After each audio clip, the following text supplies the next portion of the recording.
آئندہ مجھ سے اس انداز میں بات مت کرنا، ورنہ اگلی دفعہ اس معاملے میں اپنے ہاتھ کو روک نہیں پاؤں گا، اور میں جانتا ہوں کہ تم، کہتے ہوئے زیگم نے اسے قریب کیا۔ نشال کی نگاہ ڈبڈبا رہی تھی۔ زیگم کا لہجہ خود بخود نرم پڑنے لگا کہ میرے ہاتھ کا تھپڑ برداشت کرنا تمہارے بس کی بات نہیں ہے نشال، اسی لیے آئندہ مت کرنا، کبھی مت کرنا۔ کہتے ہوئے زیگم نے اسے خود میں بینچ لیا۔ اس کے سینے سے لگتے ہی وہ پھوٹ پھوٹ کر رو پڑی تھی۔ زیگم کو اپنے رویے پر افسوس ہونے لگا۔ اس نے نرمی سے روتی ہوئی نشال کی پشت سہلائی۔ ہمیشہ میں ہی کیوں غلط ہوتی ہوں؟ اس کی شرٹ مٹھیوں میں بینچتے ہوئے سسکتے ہوئے شکوہ کر رہی تھی۔ زیگم نے اپنے لب بینچتے ہوئے اس کے بال سہلائے۔ میں نے ایسا کب کہا کہ تم غلط ہو اور میں صحیح؟ اس کے بال سہلاتا وہ سنجیدگی سے پوچھ رہا تھا۔ نشال آہستگی سے اس سے دور ہوئی۔ زیگم کی آنکھوں کی سرخی بڑھ رہی تھی۔ آپ صحیح ہیں بھی نہیں، بہت خراب ہیں آپ، اور بہت برے۔ اپنے آنسو صاف کرتے ہوئے وہ خفگی سے بولی۔ زیگم اسے دیکھتا رہ گیا۔ شاید وہ صحیح کہہ رہی تھی۔ ہاں میں ہوں۔ دھیرے سے اس بات میں سر ہلاتے ہوئے زیگم نے اس کے الزامات کی تائید کی۔ نشال نے اسے خشمگین نگاہوں سے گھورا۔ مزید کچھ تعریف میرے لیے؟ اسے خود کو گھٹتے دیکھ وہ بڑے ضبط سے بول رہا تھا۔ بہت سی ہیں، سو کرتی ہوئی نشال نے اطمینان سے کہا۔ پھر تو مسئلہ ہو جائے گا۔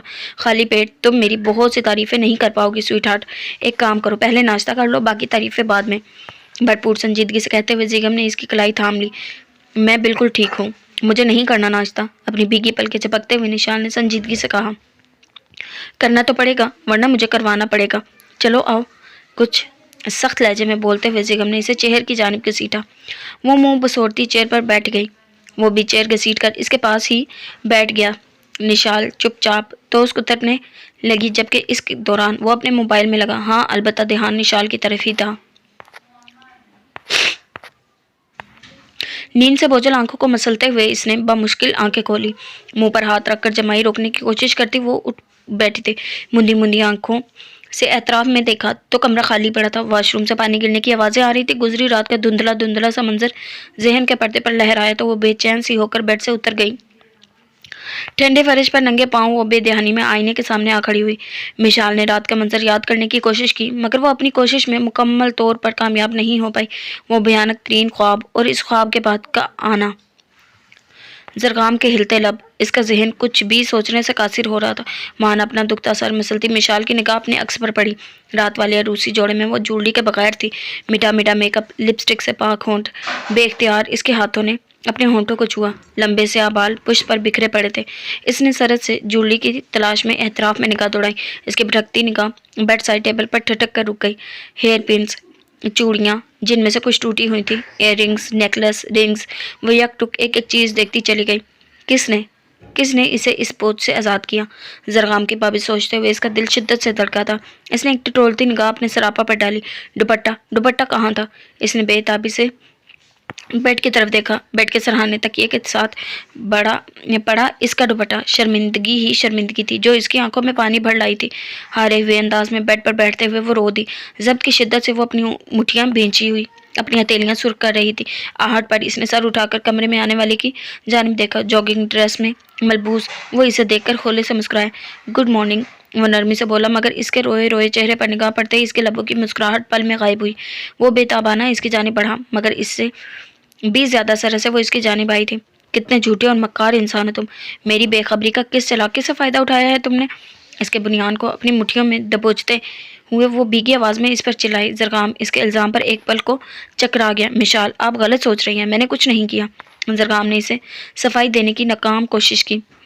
تم نے کچھ نہیں کیا تو یہ سب کس نے کیا ہے؟ ہاں؟ اپنی شہادت کی انگلی سے سائڈ ٹیبل کی طرف اشارہ کرتی وہ شدید غصے میں بولتی زرغام کو خاموش کر گئی تھی۔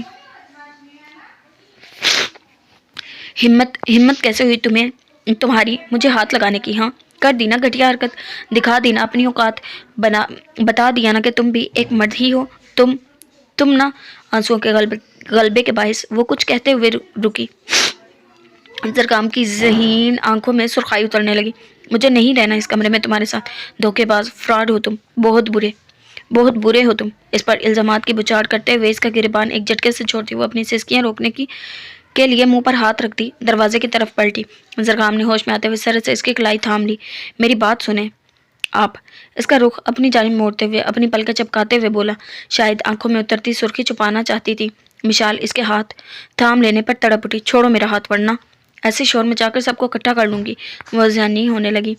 Stop it Mishal, just stop it please. اسے زور آزمائی کرتے دیکھ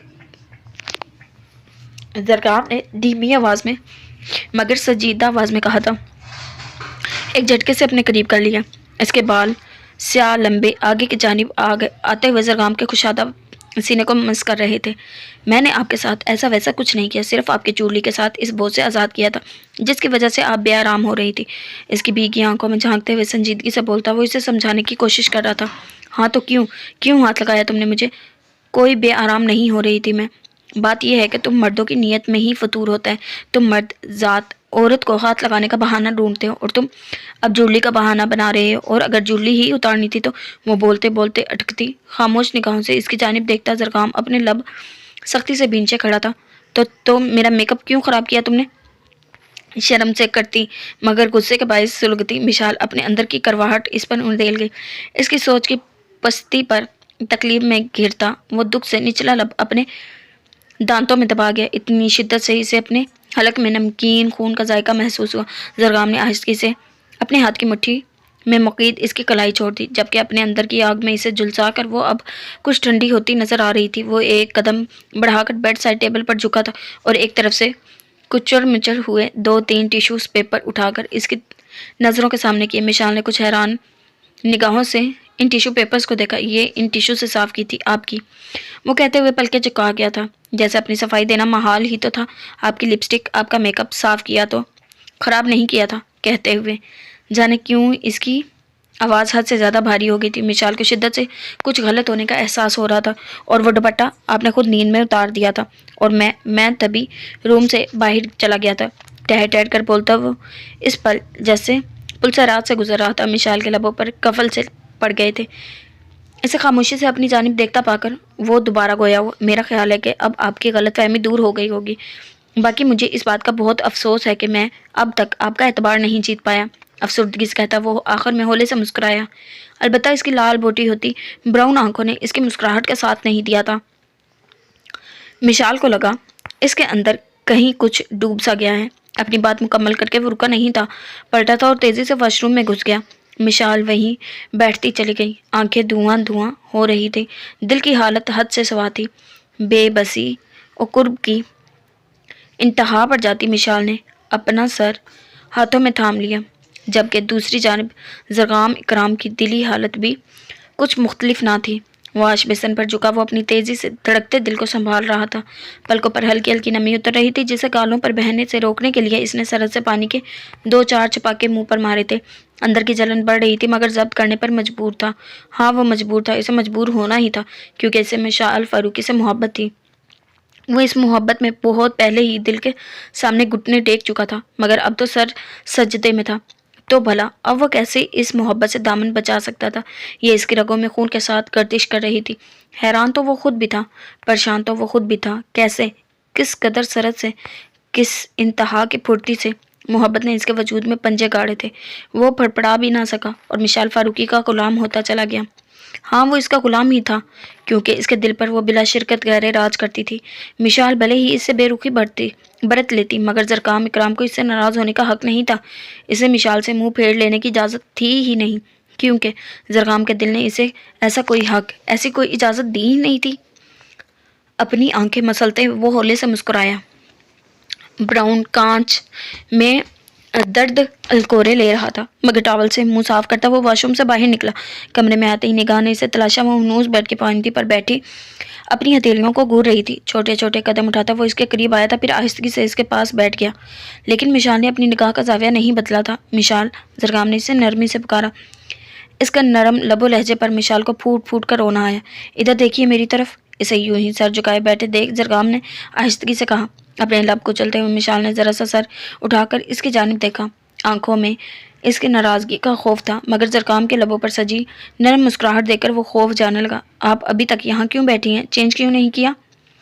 وہ بڑی نرمی اور توجہ سے پوچھ رہا تھا، ایسے جیسے کچھ دیر پہلے مشال نے اسے کچھ کہا ہی نہیں۔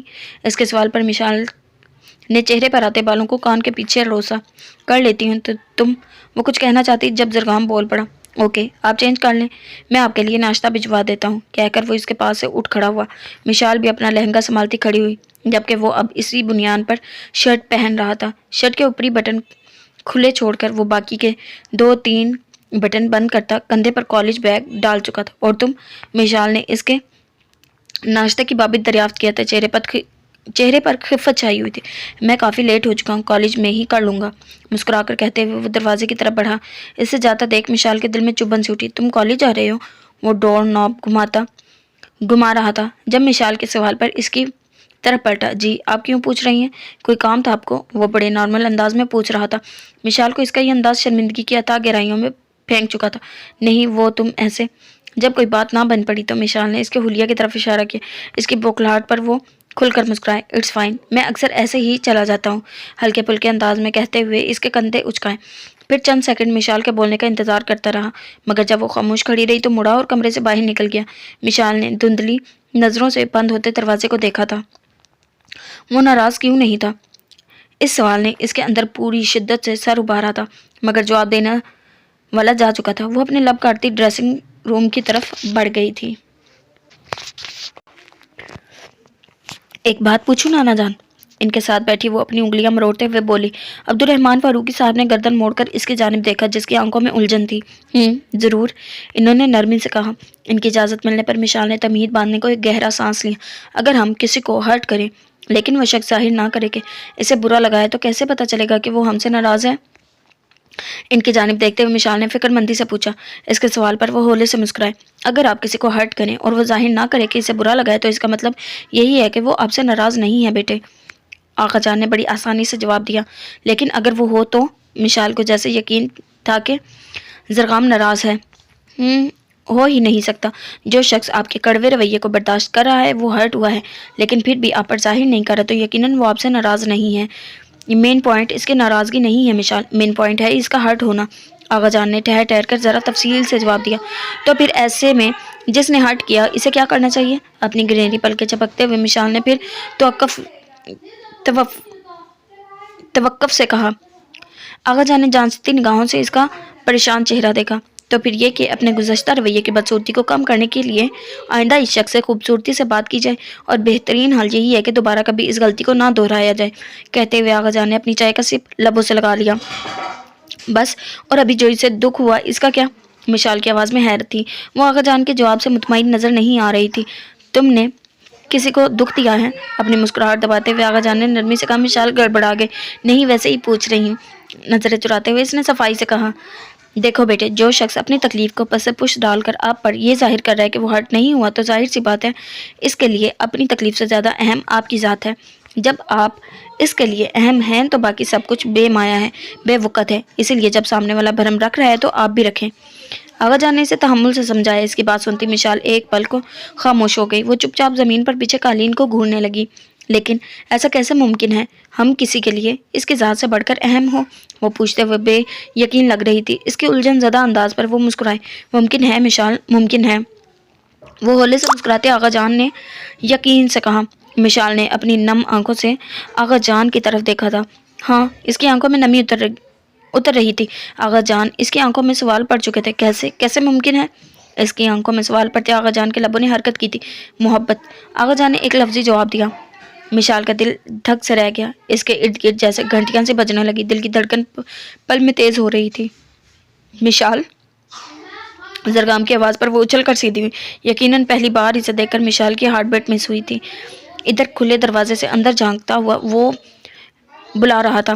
سرخ و سفید رنگت اور رخساروں پر اس کی سنہری شیو۔ وہ اپنے انابی لبوں کو حرکت دیتے ہوئے اس کی طرف مخاطب تھا۔ اپنے دل پر ہاتھ رکھتے ہوئے مشال نے پلکیں چپکا دی۔ کیا بات ہے برخوردار، اتنی جلدی میں کیوں ہو؟ آغا جان کے سوال پر مسکراتے ہوئے اندر آ گیا۔ یہ یہاں بیٹھی اور وہاں ڈرائیور ان کا ویٹ کر رہا ہے۔ امو جان کا آرڈر ہے کہ آج بیوٹی پارلر چلی جائیں، ورنہ پھر دیر ہو جائے گی۔ آغا جان کے سامنے کاؤچ پر بیٹھتے ہوئے زرغام نے انہیں جواب دیتے ہوئے مشال کو بھی آگاہ کیا تھا۔ مشال نے اپنی لاپرواہی پر اپنے سر پر ہولے سے ہاتھ مارا۔ اسے یاد آیا کہ جب وہ آغا جان کے کمرے کی طرف آ رہی تھی تب شازمہ بیگم نے بڑے سرد لہجے میں اسے تھوڑی دیر بعد بیوٹی پارلر جانے کا کہا تھا، مگر اب تو تھوڑی سے کچھ زیادہ دیر ہو گئی تھی۔ وہ فوراً آغا جان کے پاس سے کھڑی ہوئی۔ جاؤ بیٹے، ویسے بھی دوپہر ڈھل رہی ہے، زیادہ دیر ہو گئی تو میرے معصوم پوتے کو اکیلے ہی اسٹیج پر بیٹھنا پڑے گا۔ مسکاتے لہجے میں مشال سے کہتے ہوئے انہوں نے زرگام کو چھیڑا۔ اس نے بے ساختہ کہکا لگایا جبکہ مشال اپنی جگہ سے پٹا گئی۔ وہ اس بات میں سر ہلاتی دروازے کی طرف بڑھی تھی، پھر اچانک رکی اور پلٹ کے زرگام کی طرف دیکھا جو آغا جان کی طرف متوجہ تھا۔ وہ زرگام کا نام لینے سے ہچکچائی۔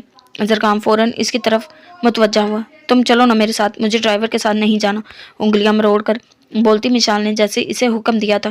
کمرے میں آتی شازمہ بیگم کی تیوریاں اس کے حکم پر چڑھ گئیں۔ یہ تم نے کیا تم لگا رکھی ہے؟ شوہر ہے تمہارا، عزت سے بات کرو۔ انہوں نے اندر آتے ہی مشال کو لتاڑا۔ آواز میں کڑواہٹ گلی ہوئی تھی۔ مشال نے گاہیں جھکا گئی جبکہ زرگام سیدھا ہوتے ہوئے کھڑا ہوا۔ اور ابھی تک کیوں نہیں گئی تم؟ بیوٹیشین ہے وہ، تمہاری نوکرانی نہیں کہ ابھی وہ بول ہی رہی تھی کہ زرگام جلدی سے بول پڑا۔ ارے امی آپ بھی نا، گھر میں اور بھی بہت کام ہے، آپ اس طرف سے بے فکر ہو جائیں۔ میں ہی چائے پینے کے لیے رک گیا تھا، ورنہ ہم تو جا ہی رہے تھے۔ کافی ویٹ نہیں ہوا ابھی، میں لے جا رہا ہوں۔ آپ خود کو ہلکان مت کریں، یہاں بیٹھیں اور آپ یہ پانی پئیں، نرمی سے بولتا وہ انہیں کندھے سے لگا کر سنگل صوفے پر بٹھا چکا تھا۔ پھر خود ہی ٹیبل پر رکھے جگ میں سے پانی گلاس میں اٹھیل کر گلاس انہیں تھما دیا۔ وہ چپ چاپ گھونٹ گھونٹ پانی پینے لگی۔ عبدالرحمن فاروقی صاحب نے شرارتی نظروں سے اس کی کارروائی پر اس کی جانب دیکھا۔ زرگام کی نگاہ ان کی مسکاتی نگاہوں سے ملی تو ان کی نگاہوں کی زبان سمجھ کر وہ مسکرا دیا، پھر خاموش کھڑی مشال کی طرف پلٹا۔ چلے مشال؟ وہ دھیمے لہجے میں پوچھ رہا تھا۔ مشال نے ہاں میں سر ہلاتے ہوئے باہر کی جانب قدم بڑھا دیے۔ ان دونوں کے جانے کے بعد شازمہ بیگم نے شکماکنا نگاہوں سے آغا جان کی طرف دیکھا۔ آپ دیکھ رہے ہیں پوتے کی دیوانگیاں؟ منہ بسوڑتی ہوئے ان سے مخاطب ہوئی۔ آغا جان نے معصوم سی شکل بناتے ہوئے اپنے کندھے اچکائے۔ بھائی میں کیا کر سکتا ہوں، بیوی ہے اس کی، انہوں نے غیر جانبداری سے کہا۔ بیوی؟ وہ ناگواری سے بڑبڑا کر رہ گئی۔ اب آ بھی جاؤ، کب سے ویٹ کر رہا ہوں، فون کان سے لگاتے وہ کچھ جھنجھلاتے ہوئے انداز میں بول رہا تھا۔ دوسری جانب نشال نے شاید اسے کچھ دیر مزید انتظار کرنے کو کہا تھا، جس پر وہ چڑ گیا تھا۔ تم 10 نہیں 20 منٹ لگاؤ، میں جا رہا ہوں، اب تمہیں ڈرائیور ہی لینے آئے گا، بیگم نے سرد لہجے میں کہہ کر کال کاٹ دی۔ پھر موبائل پاکٹ میں ڈال کر گاڑی کا دروازہ کھولا اور ڈرائیونگ سیٹ سنبھال لی۔ تبھی اس کے موبائل پر میسج ٹون بجی تھی۔ اسے اسکرین ٹچ کر کے میسج اوپن کیا۔ اچھا بس آ رہی ہوں 2 منٹ۔ نشال کا میسج پڑھ کر اس کا گیشن میں چابی لگاتا ہاتھ رک گیا تھا۔ اوکے مگر صرف 2 منٹ۔ نشال کے میسج کا رپلائی کر کے وہ دوبارہ گاڑی سے باہر نکل آیا۔ کھڑوس۔ اپنے میسج کے رپلائی میں اس کا میسج دیکھ کر بیگم زیر لب مسکرائے اور پھر واقعی وہ اگلے 2 منٹ بعد بیوٹی پارلر کا دروازہ کھول کر 2 لڑکیوں کے ہمراہ باہر نکل آئے۔ اسے اپنی طرف دیکھتا پا کر وہ نگاہ جھکا گیا تھا کیونکہ اس پل اسے دیکھ کر وہ اپنے حواس نہیں گنوانا چاہتا تھا، جبکہ اسے اپنی ذات سے یوں بے گانہ دیکھ نشال کا دل دکھ کر رہ گیا تھا۔ اس کے قریب آ جانے پر نشال نے اس کے لیے فرنٹ ڈور کھولا تھا۔ نشال کو بیٹھنے میں مدد دے کر وہ لڑکیاں سیدھی ہوتی ہوئی دروازہ بند کر گئی۔ بیگم نے دوسری جانب سے گھوم کر ڈرائیونگ سیٹ سنبھال لی۔ ہیو اے نائس سیرمنی سر، دروازے کے شیشے سے گاڑی میں جھانکتی ان دونوں میں سے ایک نے مسکراتے ہوئے کہا۔ بدلے میں بیگم نے ایک خوبصورت مسکراہٹ لبوں پر سجاتے ہوئے سر کو ذرا سا خم دیا، پھر گاڑی سٹارٹ کر کے آگے بڑھ گیا۔ نشال سرخ رخ پھیر کر گاڑی سے باہر دیکھنے لگی۔ بیوی کے لیے سڑا ہوا منہ بنا کر رکھتے ہیں اور دوسری لڑکیوں کے لیے ہونٹوں پر مسکراہٹ کلستے ہوئے بڑبڑائی تھی۔ بیگم کے باریک کان اس کی بڑبڑاہٹ سن چکے تھے، مگر پھر بھی وہ لب نچلے دانتوں میں دباتے ہوئے انجان بنا۔ کچھ کہا تم نے؟ بنا اس کی طرف دیکھ کے سڑک پر نگاہ جمائی بیگم نے بڑی سنجیدگی سے پوچھا۔ نشال نے سلگ کر اس کی جانب دیکھا، مگر جواب دینے کے بجائے ایک پل کو نشال خاموش ہو گئے۔ گرے 3 پیس پینٹ کوٹ پہنے اپنی مغرور نقوش سمیت وہ اس کا دل دھڑکا گیا تھا۔ وہ یک ٹک اسے دیکھتی چلی گئی، آنکھوں نے چپکے سے اس کی گردن اس کی نظر اتاری تھی، جبکہ اس کے دھڑکتے دل کی دھڑکن نے بیگم کی سلامتی کی دعا مانگی تھی۔ بلا شبہ وہ شخص اس کی سانسوں میں بسا تھا، اس کی زندگی، اس کی جینے کی وجہ۔ بس کرو، اور کتنا گھورو گی؟ اس کی نگاہوں کا ارتکاز خود پر محسوس کرتے ہوئے بیگم نے نرمی سے کہا۔ اسے اس پل نشال پر ٹوٹ کر پیار آ رہا تھا، جو اپنی معصوم نگاہوں سے اس کا ایمان خراب کر رہی تھی۔ اس کے کہنے پر نشال نے گڑبڑا کر نگاہوں کا زاویہ بدل لیا تھا۔ دیکھ تو مجھے رہی ہو اور دل میرا بے ایمان ہو رہا ہے۔ بنا اس کی جانب دیکھے وہ نور سنجیدگی سے کہہ رہا تھا۔ نشال کا دل شدت سے دھڑکنے لگا۔ لطیف الفاظ کہنے کا انداز کس قدر جان لیوا تھا۔ وہ شخص سخت لب و لہجے میں اس کی جان نکال دیا کرتا تھا۔ اگر جو کبھی وہ اس پر مہربان ہو گیا تو کیا ہوگا؟ سوچتے ہوئے نشال کی پلکیں لرز اٹھی۔ وہ اس کے جواب کا منتظر تھا مگر مشال کی تو سٹی ہی گم ہوئی تھی۔ وہ اپنے ہاتھوں کی انگلیاں آپس میں سختی سے پنسائے گاڑی میں بیٹھ کے باہر دیکھ رہی تھی۔ اس کی حالت سے لطف اندوز ہوتے زیغم کی لبوں پر مسکراہٹ رینگنے لگی۔ یار کہاں غائب تھے؟ زرغام بتا رہا تھا کہ سامیہ کو بھی واپس لے گئے تھے تم۔ زمان کو دیکھتے ہی وہ اسٹیج سے اتر کر اس کے پاس آیا تھا۔ زیغم کے سوال پر زمان نے ایک پل کو نگاہ چرائی۔ وہ اپنے گھر والوں کے پاس ہے، زیغم نے دھیمی آواز میں جواب دیا۔ اس کے لہجے میں جھوٹ کی کوئی رمق نظر نہیں آ رہی تھی مگر اس کے باوجود زیغم کو شوق لگا تھا۔ واٹ؟ کب؟ کس وقت؟ کیسے گئی وہ واپس؟ اور تم نے جانے دیا اسے؟ وہ بے یقینی سے پوچھ رہا تھا۔ زیغم کے سوالات پر زمان کا دل خون ہونے لگا۔ جی میری مرضی سے گئی ہے، اس کی مدر کی طبیعت کچھ ٹھیک نہیں تھی، میں تو ان سے ملوانے لے کر گیا تھا مگر اس کی فیملی نے اسے کچھ دن کے لیے روک لیا۔ زمان نے کچھ سچ میں زیادہ جھوٹ کی امیزش سمیت اسے جواب دیا۔ اور تم نے اسے رکنے دیا؟ Are you mad? تم جانتے نہیں ہو اس فیملی کو؟ اگر انہوں نے اسے کوئی نقصان پہنچا دیا تو؟ دھیمے لہجے میں بولتے زیغم کی آواز میں دبا دبا غصہ تھا۔ آئی کانٹ بیلیو دس۔ زمان تم اتنے لاپرواہ کیسے ہو سکتے ہو؟ اسے خاموش کھڑے دیکھ کر زیغم نے تعصب زدہ لہجے میں کہا، وہ لوگ اسے کوئی نقصان نہیں پہنچائیں گے، آئی نو۔ زمان نے یقین سے کہا۔ زیغم نے سخت نظروں سے اسے گھورا تھا۔ ہوپ سو، باقی تم کل صبح ہوتے ہی اسے واپس لے آنا، اگر اس کی فیملی کو کوئی مسئلہ کرے گی تو میں دیکھ لوں گا۔ کہتے ہوئے زیغم نے اس کی پیٹ تھپتھپائی تھی۔ زمان نے بڑی مشکلوں سے اس بات میں سر ہلایا۔ زمان بھائی، تبھی وہاں زرغام آیا تھا۔ زمان مسکراتے ہوئے اس کی طرف متوجہ ہو۔ جی بھائی کی جان کے دشمن؟ زمان نے چھیڑتے والے انداز میں اسے جواب دیا۔ زمان کے طرز خائی پر زرغام کہکا لگا کر ہنس دیا تھا۔ فی الوقت میں تو نہیں مگر میری نئی نویلی دلہن ضرور آپ کی دشمن ہو سکتی ہے اگر آپ نے ابھی جا کر اسے سامیہ بھابی کی ایک دم غائب ہو جانے کی متعلق نہ بتایا تو۔ زرغام نے مکمل طور پر سنجیدہ ہوتے ہوئے کہا۔ اس کی بات پر زمان کے لبوں پر کھیلتی مسکراہٹ ایک پل کو غائب ہوئی تھی، پھر اگلے ہی پل وہ زبردستی مسکرائے۔ دشمن وہ میری ہو رہی ہے اور آہیں تمہاری نکل رہی ہیں بیٹا، خیر تو ہے؟ شرارتاً پوچھتے ہوئے زمان نے اپنی ایک آنکھ دبائی۔ اس کے سوال پر زرغام نے بے چارہ سا منہ بنا لیا۔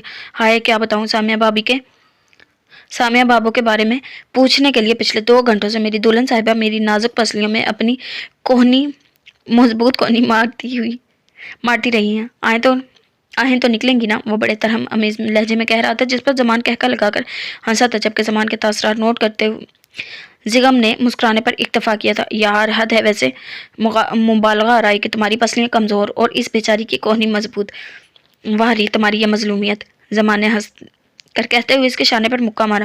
زرغام ہنستا چلا گیا۔ اچھا چلے آئے نا میرے ساتھ، بتائے مشی کو ورنہ وہ رونا شروع کر دیں گی۔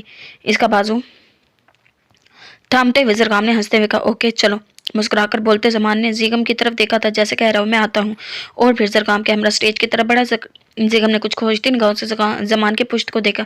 اس کے انداز زیغم کو کھٹک رہے تھے۔ زیغم وہ کچھ سوچ رہا تھا جب شازمہ بیگم کی آواز پر چونک کر ان کی طرف متوجہ ہوا۔ جی وہ میں پوچھنا چاہ رہی تھی کہ اب کیا ارادہ ہے تمہارا؟ انہوں نے کچھ ہچکچاتے ہوئے پوچھا۔ ان کے سوال پر زیغم نے اپنی بھویں اچکائی۔ کیا مطلب؟ میں سمجھا نہیں۔ پینٹ کی پاکٹس میں ہاتھ پھنساتے ہوئے سنجیدگی سے بولا، میرا مطلب ہے کہ اب رات تو کافی ہو رہی ہے، تو میرا خیال ہے کہ میرا مطلب میں چاہ رہی تھی کہ آج رات تم اور نشال فاروقیہ ہاؤس میں ہی ٹھہر جاتے تو اچھا تھا، پھر کل ملیحہ کا ولیمہ ہے، تم دونوں کو اٹینڈ کرنے میں آسانی رہے گی۔ وہ بڑی مشکل اور شاید ضبط سے اپنی بات مکمل کر رہی تھی۔ ان کی شکل بتا رہی تھی کہ وہ اکرام صاحب کی زبان بول رہی ہیں، کیونکہ ابھی کچھ دیر پہلے ہی اکرام صاحب بھی ان سے یہی بات کر چکے تھے۔ زیغم نے ایک پل کو اپنے لب دبا لیا۔ امی وہ زیغم انکار کرتے ہوئے رکا۔ وہ جانتا تھا کہ مقابل کھڑی اس کی ماں بہت ضبط کے بعد اپنی انا کو پس پش ڈال کر اس سے یہ بات کرنے آئی ہیں۔ انکار مت کرنا زیغم، نگاہ جھکا کر انہوں نے تحکم آمیز لہجے میں کہا۔ ان کے برداشت کی شدت سے بھینچے لب دیکھ کر وہ ہولے سے مسکرائے۔ اگر آپ چاہتی ہیں تو ٹھیک ہے، آج کی رات ہم رک جائیں گے، قدرے نرم لہجے میں کہتے وہ ہولے سے مسکرائے۔ اس کے چہرے پر مسکراہٹ دیکھ تھوڑے سے فاصلے پر کھڑے اکرام صاحب بھی انہی کی طرف آئے تھے۔ یہیں کھڑے مسکراتے رہو گے یا بیگم کے پاس جا کر اسے کچھ حوصلہ بھی دو گے؟ وہ دیکھو تمہارے بغیر کتنی اداس لگ رہی ہے۔ قریب آتے ہوئے اکرام صاحب نے زیغم سے کہا تھا، امو جان کی بات سن رہا تھا ورنہ جا ہی رہا تھا بس۔ زبردستی مسکراتے ہوئے زیغم نے آہستگی سے کہا، ارے ان کی باتیں سننے کو ہم ہیں نا برخوردار، تم تو بس اب نشال کی باتیں سنا کرو۔ کہتے ہوئے وہ بے اختیار ہنسے تھے۔ شازمہ بیگم دل محسوس کر رہ گئی تھی، جبکہ زیغم بھی اس بار دل سے مسکراتے ہوئے سر کو ذرا سا خم دیتا اسٹیج کی طرف بڑھا، جہاں وہ اپنے ساتھ بیٹھی ملیحہ سے کچھ کہتی کنفیوز لگ رہی تھی، جبکہ مشال کے ساتھ بیٹھے زرغام مسلسل ہنس رہا تھا۔ قریب کھڑا زمان ان دونوں سے کچھ کہہ رہا تھا۔